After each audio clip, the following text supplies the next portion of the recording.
In the wake of yesterday's unprecedented violence, we've seen a string of resignations from the Trump administration overnight. And this morning, the president himself is facing mounting calls to resign or be removed from office. NBC's Kristen Welker's at the White House for us. Hey, Kristen, good morning. Hi, Hoda. Good morning to you. This is a White House in chaos with, as you say, multiple officials resigning overnight. And now lawmakers on both sides of the aisle are rebuking President Trump for encouraging violence. NBC News has confirmed this morning there is even talk of invoking the 25th Amendment here within the administration to remove President Trump from office, with fears there could be more unrest.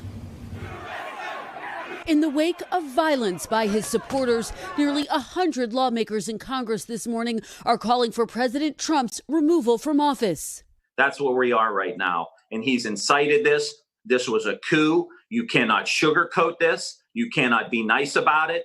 The incoming Senate Majority Leader squarely blaming Mr. Trump for the uprising. This mob was in good part President Trump's doing, incited by his words, his lies.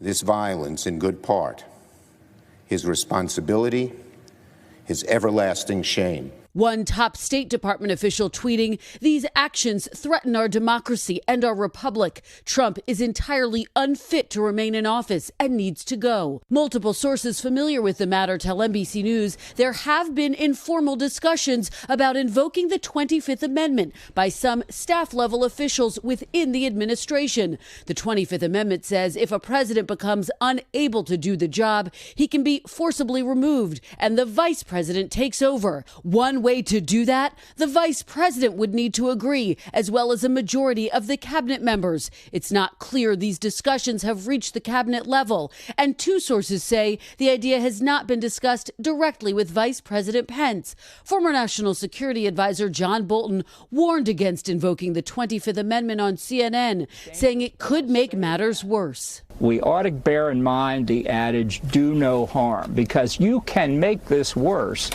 if we're not careful. Meanwhile, multiple Trump officials resigning overnight, including one of the president's longest serving aides, Stephanie Grisham. She served as White House press secretary and was most recently the First Lady's chief of staff. Also calling it quits, the White House social secretary and a deputy press secretary. Multiple sources familiar with the matter tell NBC News there could be more resignations coming, including National Security Advisor Robert O'Brien. Sources say Transportation Secretary Elaine Chao is considering her options. Now, there are also reports overnight that a top National Security Council official has resigned. We reached out to the NSC, but so far, no response. And I just want to set the scene here at the White House as it unfolded. Hoda, as this was all coming to pass, a number of officials just had these stunned and frankly stricken looks on their faces. And at this hour, many of them tell me they are still in the dark about what the president will do next. Hoda. And on top of that, his Twitter account has been frozen, I guess. Any idea when that is going to be reactivated, Kristen? His Twitter account was frozen for about 12 hours, but pending him taking down some of the false information that he had put up yesterday, including reiterating those false claims of widespread voter fraud. And Hoda, it's not just Twitter, it's also Facebook and Instagram. All right. Hoda.